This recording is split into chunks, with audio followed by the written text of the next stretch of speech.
Welcome to शान classes. आज बात करते हैं हम कंप्यूटर पार्ट थर्ड की। पार्ट टू में हम पढ़ चुके हैं कीबोर्ड और यहाँ पर सीपीयू के बारे में कि कैसे इनपुट लेता है और कैसे मॉनिट यानी कि memory unit, control unit, arithmetic logic unit का यूज़ करता है और उसके बाद वो आउटपुट दे देता है। इसी तरीके से हम बात करते हैं यहाँ पर आज मॉनिटर की। मॉनिटर बेसिकली क्या है? It is an output device that display information in pictorial form. यानी कि जो वहाँ पर सीपीयू काम करता था, इनपुट लेता था वहाँ पर, फिर अर्थमेटिक लॉजिक यूनिट करता था, मेमोरी में कन्वर्ट करता था अपने, यानी मेमोरी में एंटर करता था और उसके बाद फिर वो अर्थमेटिक लॉजिक यूनिट यूज़ करके फिर कंट्रोल यूनिट करके फिर वो क्या करता था, हमें आउटपुट सेंड करता था। वही जो आउटपुट सेंड करता था वो इस मॉनिटर पे आकर डिस्प्ले होता है। तो it is an output device that display information in pictorial form. यानी जो भी इंफॉर्मेशन देता है वो पिक्टोरियल फॉर्म में हमें इंफॉर्मेशन डिस्प्ले कराता है। किस पर? मॉनिटर पर, यानी अपनी स्क्रीन पर। इसका बात करते हैं टाइप्स ऑफ मॉनिटर की। तो टाइप्स ऑफ मॉनिटर में बेसिकली यहाँ पर सीआरटी यानी कैथोड रे ट्यूब आ गया है, जिसके अंदर सीआरटी टेक्नोलॉजी का इस्तेमाल होता है। ये इस तरीके का हम कह सकते हैं मॉनिटर है, जैसे आजकल हम रेलवे स्टेशन पे टिकट देखते हैं, टिकट टेबल पे वहाँ पर जहाँ पे टिकट मिलता है वहाँ पे आज भी इसी तरीके के मॉनिटर इस्तेमाल होते हैं। ये काफ़ी सक्सेसफुल होते हैं किसी भी पुराने सॉफ्टवेयर को ईजिली डिस्प्ले करने में। यानी कि इसका डिस्प्ले इंफॉर्मेशन जो बहुत अच्छा होता है और ये पुराने ज़माने के टेक्निक वाले मॉनिटर्स होते हैं जो काफ़ी ज़्यादा हैवी होते हैं। इनका इंटरनली मटेरियल भी काफ़ी हैवी होता है।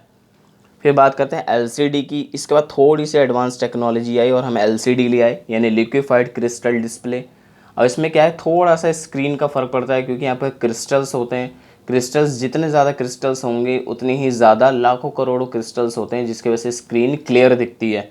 तो आपने कभी भी नोटिस करा होगा कि जो पुराने ज़माने के मॉनिटर हैं वो आज के टाइम में उनकी स्क्रीन में भी काफ़ी फ़र्क होता है। जैसे जैसे नई एडवांस टेक्नोलॉजी आती है स्क्रीन भी क्लियर दिखती है उसमें और हमें नए नए फंक्शंस भी उसमें अवेलेबल मिलते हैं। उसके बाद बात करते हैं नेक्स्ट एलईडी की। LED light emitted display. अब क्या कहा उसने कि एलसीडी बना, एलसीडी के बाद फिर क्या करा उन्होंने, एक नया एडवांस टेक्नोलॉजी लिया है, वो है एलईडी। अब एलईडी में क्या है, और भी ज़्यादा क्रिस्टल्स बढ़ा दिए इन्होंने।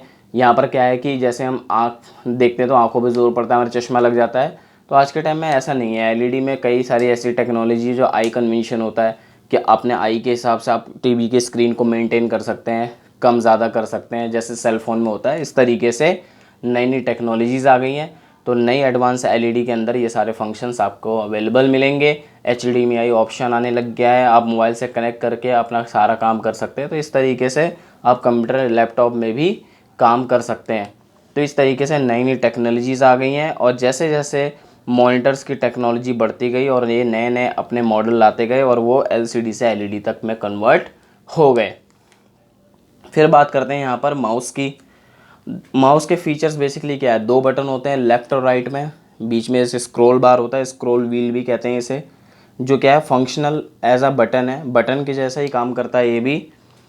इसके जो टाइप्स हैं माउस के वो बहुत सारे आ गए हैं। पहले वायर्ड माउस चलता था, अब वायर्ड माउस के बाद ब्लूटूथ माउस भी आ गया है। इसमें क्या है, आप अपने सिस्टम से बाय ब्लूटूथ इसको कनेक्ट कर सकते हैं और कहीं भी रख के ईजिली तरीके से इस पर काम कर सकते हैं और इसकी लिमिटेशंस भी बढ़ जाती हैं। फिर है ट्रैक बॉल माउस आ गया है यहाँ पर, एक ऑप्टिकल माउस भी आ गया है। अब बात करें लेज़र्स की, तो लेज़र माउस भी आ गए हैं यहाँ पे। लेज़र्स आई कांटेक्ट जैसे निशाना लगाते हैं, इस तरीके से लेज़र लाइट होती है जिसके थ्रू ये कनेक्ट होता है, तो लेज़र लाइट के थ्रू हम वहाँ पर काम कर सकते हैं। मैजिक माउस होता है, यूएसबी एंड वर्टिकल। तो इस तरीके के बहुत सारे टाइप्स के माउस यहाँ पर मार्केट में अवेलेबल हो जाते हैं। तो बेसिकली हमने कंप्यूटर के सारे पार्ट्स पढ़ लिए यहाँ पर। सबसे पहले हमने पढ़ा था सीपीयू, उसके बाद पढ़ा हमने यहाँ पर कीबोर्ड, फिर पढ़ा हमने यहाँ पर मॉनिटर एंड देन माउस। अब बात करते हैं इनपुट और आउटपुट डिवाइस की। मोस्टली स्टूडेंट यहाँ पर डिस्टर्ब हो जाते हैं या कंफ्यूज जाते हैं कि इनपुट डिवाइस कौन कौन से होते हैं और आउटपुट डिवाइस कौन कौन से होते हैं। तो इसको हम आज क्लियर कर लेते हैं। इनपुट एंड आउटपुट डिवाइस को एक सिस्टम वाइज बनाएंगे ईजी तरीके से जो आपको समझ में आ जाए। तो यहाँ पर लिखते हैं यहाँ पर I&O डिवाइस। यानी इनपुट एंड आउटपुट डिवाइस। तो सबसे पहले इनपुट आउटपुट डिवाइस की बात करते हैं यहाँ पर और इसी के ऊपर वर्क करते हैं। सबसे पहले लिख लेते हैं यहाँ पर कौन कौन से इनपुट आउटपुट है। तो ओ आई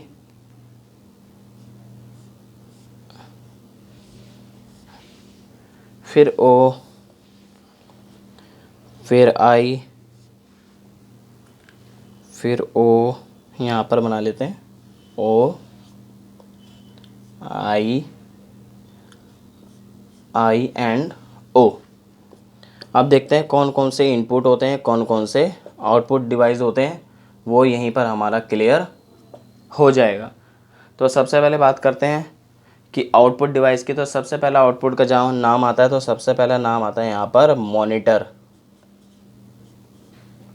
अभी बताया मैंने डिस्प्ले शो करता है, यानी कि डिस्प्ले शो करने का मतलब हो गया वो आउटपुट डिवाइस है। इनपुट डिवाइस हम इंटरनली किसी को भी कमांड दे रहे हैं, जैसे स्कैनर इंटरनली काम करता है, किसी की चीज़ को स्कैन करता है, यानी इंटरनली कमांड आ रही है उसके अंदर, दैट इज़ स्कैनर। फिर है इनपुट डिवाइस के अंदर स्कैनर के बाद एक पेन भी होता है, वो भी क्या है, एक इनपुट डिवाइस है। कीबोर्ड भी हमारा क्या है यहाँ पर, इनपुट डिवाइस। प्रिंटर हमारा क्या है, पेज बाहर निकालता है प्रिंट करके, यानी प्रिंटर क्या है हमारा, ये आउटपुट डिवाइस। माउस इंटरनली हमारे यहाँ कमांड देता है, तो ये माउस क्या है, इनपुट डिवाइस।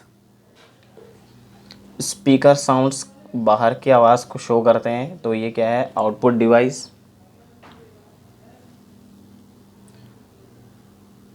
फिर है यहाँ पर कैमरा,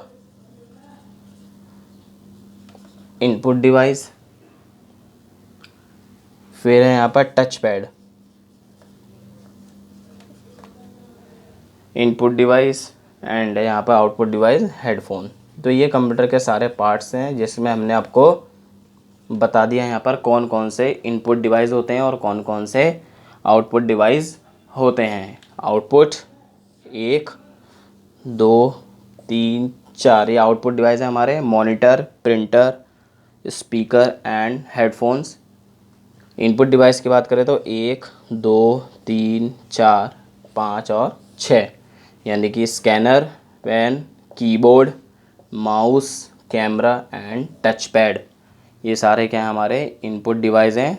तो आज यहाँ पे ये क्लियर हो गया कि इनपुट डिवाइस और आउटपुट डिवाइस क्या क्या होते हैं। नेक्स्ट पार्ट हम पार्ट 4 में पढ़ेंगे कि किस तरीके से कंप्यूटर वर्क करता है। आगे ये चीज़ें हम आगे पढ़ेंगे। जैसे हार्डवेयर एंड सॉफ्टवेयर की बात करें तो हार्डवेयर में कैसे काम करेगा, सॉफ्टवेयर में कैसे करेगा, ये चीज़ें हम अगले पार्ट में पढ़ेंगे और वो पार्ट होगा हमारा पार्ट 4। Thank you.